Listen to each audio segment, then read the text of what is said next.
বলছি ক্রিকেটে প্রচুর লোক আছে, প্রতি বছরই ক্রিকেট ভরে কিন্তু ব্যালট ভরে না। পুলিশের একটা অংশকে কাজে লাগিয়ে ভোটের দিনে নোংরামি হিংসা করে যেটা মেহনতি মানুষের, খেটে খাওয়া মানুষের ব্রিগেড হচ্ছে।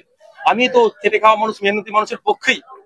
বলছি ক্রিকেটে প্রচুর লোক আছে, প্রতি বছরই ক্রিকেট ভরে কিন্তু ব্যালট ভরে না, কারণ দেখুন ব্যাপারটা হচ্ছে, আমি এটার সাথে সহমত হতে পারছি না। যেখানে দুর্বল জায়গা সেটা হচ্ছে আমাদের, সেটা গণনা কেন্দ্র আর ভোটের দিনে পুলিশের একটা অংশকে কাজে লাগিয়ে ভোটের দিনে নোংরামি হিংসা করে আর গণনার দিনে যারা গণনা কেন্দ্রে যায় বিরোধীদের তাদের উপর আক্রমণ চালায়। ফলে আপনি যে ভিড় বলছেন, ভিড়টা অবশ্যই ভোটে আসে, কোনো অস্বীকার করার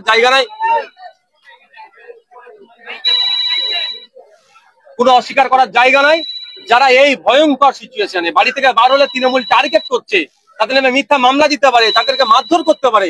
তাহলে এই ভয়ঙ্কর সিচুয়েশনে যারা রাস্তায় নেমেছে বা যারা ব্রিগেডে আসছেন তারা প্রত্যেকেই ভোট দেবেন, কিন্তু দুর্ভাগ্যের বিষয় আমরা তাদের ভোটটাকে সিকিউর করতে পারছি না, এটি আমাদের দুর্বলতা। আজকে বাংলাদেশের শ্রমিক সংগঠনের ব্রিগেড সামগ্রিকভাবে কি আমি সার্বিক সফলতা কামনা করেছি। এটা মেহনতি মানুষের, খেটে খাওয়া মানুষের ব্রিগেড হচ্ছে।